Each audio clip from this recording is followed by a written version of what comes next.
Rohan, we've been hearing and reading a lot about police officers, some of it negative, so it's good to hear a positive story about the cops. So there's a lot of negativity going around regarding law enforcement these days, specifically stemming from Michael Brown and Eric Garner. Check out this video, however, of a police officer doing the right thing, even while he was off duty. The surveillance video shows off-duty police sergeant from Runnemede, Daniel Murray, with help from his son, foil a robbery attempt at a CVS in Runnemede. A Caucasian man entered the CVS with a black hoodie on and also a mask, and he went back to the pharmacy. He was wielding a 4-inch knife, held it up to the pharmacist, and said, "Fill up this bag with prescription drugs such as OxyContin and Percocet." She complied to the amount of $11,000 worth. That's her job. Don't fight the thief. As the robber was trying to flee, a bystander yelled, "Stop him!" Officer Murray and his son, Brian, were actually at the front of the store, and that's when the robber met the brick wall known as Officer Murray.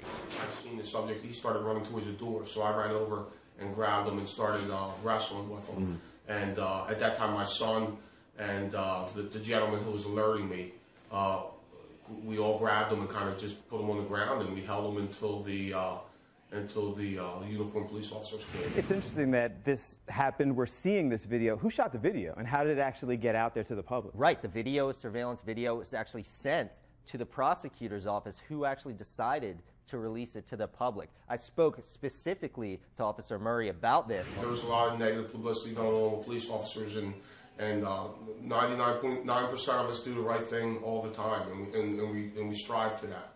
And there's guys that make mistakes and do things wrong. We're generally out there trying to do the right thing and help the public. I'll inject the controversy. If you look at some of the comments from the video and you look at some of the things people are saying, the first comments that come out is that this guy didn't get shot because he was a white guy wearing the hoodie and someone who was there. If it had been a young African American, would it have been handled differently? Well, the positive here is that he was off duty. It's not his pure duty to involve himself in something like this and risk his life and his son's life. You know, these guys, these cops, it's in their blood. They can't turn it off once they take the uniform off. And you know, I applaud what he did.